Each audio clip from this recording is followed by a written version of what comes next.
আসসালামু আলাইকুম দর্শক, জানিয়ে দেব আজকের বিশেষ সংবাদ। প্রথমেই থাকছে শেখ হাসিনাকে বিয়ান ডেকে দেশের সর্বনাশ করেন নজরুল, সাবেক মন্ত্রী আব্দুর রহমানের দেশ ত্যাগে মানা। আরো থাকছে সাবেক ডিজির দেশ থেকে নিষেধাজ্ঞা।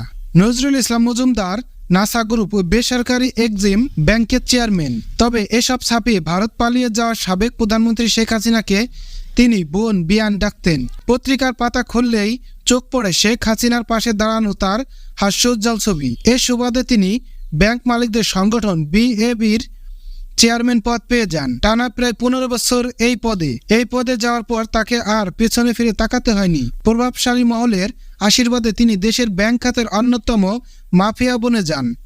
আর্থিক খাতে নানা প্রতিষ্ঠানে চাঁদাবাজির টাকায় দেশ বিদেশে গড়ে তোলেন অঢেল সম্পদ।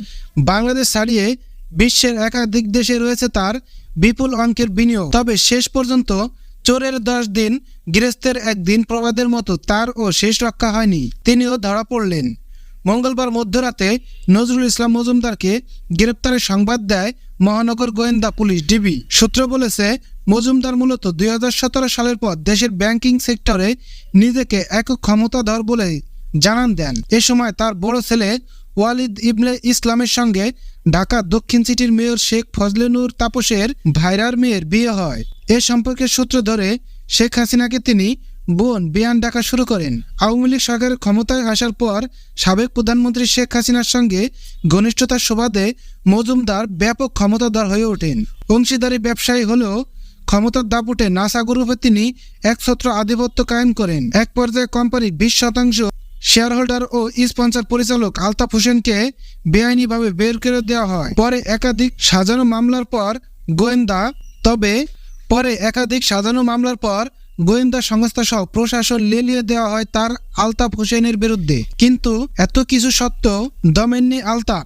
মালিকানা ফেরত পেতে তিনি আইনি লড়াই শুরু করেন।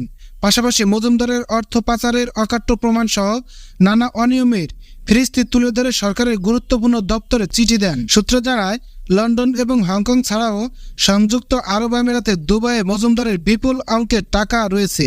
সেখানে রিয়েল অ্যাসেট খাতে একাধিক কোম্পানি খুলে তিনি ব্যবসা করেছেন। এছাড়া 2015 সালের দিকে তিনি সৌদি আরবের কৃষি খাতে বিনিয়োগ করেন। সৌদির একাধিক খেজুর বাগানে বিনিয়োগ রয়েছে তার। এছাড়া যুক্তরাষ্ট্র এবং কাতারের রাজধানী দোহায় তার সম্পদ রয়েছে বলে জানা গেছে। সিআইডি জানায়, ব্যক্তিগত ক্ষমতা ও স্বেচ্ছাচারিতার মাধ্যমে নাসা গ্রুপের স্বার্থ সংশ্লিষ্ট 4টি প্রতিষ্ঠানের অনুকূলে প্রায় 21,000 কোটি টাকার ঋণ নিয়ে শত কোটি টাকা দুবাই, যুক্তরাজ্য, কানাডা, সিঙ্গাপুর, থাইল্যান্ড সহ বিভিন্ন দেশে পাচারের অভিযোগে তার বিরুদ্ধে পৃথক অনুসন্ধান করছে সিআইডি ফাইন্যান্সিয়াল ক্রাইম ইউনিট। সাবেক মন্ত্রী আব্দুর রহমানের দেশ থেকে মানা। সাবেক মৎস্য প্রাণী সম্পদ মন্ত্রী আব্দুর রহমানের দেশ থেকে নিষেধাজ্ঞা আরোপ করেছেন আদালত। দুদকের আবেদনের পরিপ্রেক্ষিতে রোববার 6 অক্টোবর ঢাকার মেট্রোপলিটন সিনিয়র স্পেশাল জজ আদালতের ভারপ্রাপ্ত বিচারক ফারজানা ইয়াসমিন এ আদেশ দেন। গত 7 জানুয়ারি নির্বাচনে আব্দুর রহমান ফরিদপুর 1 আসনের নৌকা নিয়ে সংসদ সদস্য নির্বাচিত হন। পরে আওয়ামী লীগ সরকার গঠন করলে তাকে মৎস্য প্রাণী সম্পদ মন্ত্রীর দায়িত্ব দেওয়া হয়। ছাত্র জনতার গণ অভ্যুত্থানে গত 5 আগস্ট আওয়ামী লীগ ক্ষমতাচ্যুত হলে অন্য মন্ত্রী এমপিদের মতো আব্দুর রহমানও লাপাত্তা হয়ে যান। এখন পর্যন্ত তিনি কোথায় আছেন জানা যায়নি। আওয়ামী লীগের এই নেতার বিরুদ্ধে দুর্নীতি, ক্ষমতার অপব্যবহার, বেআইনি কার্যকলাপ সহ নানা অভিযোগ আছে।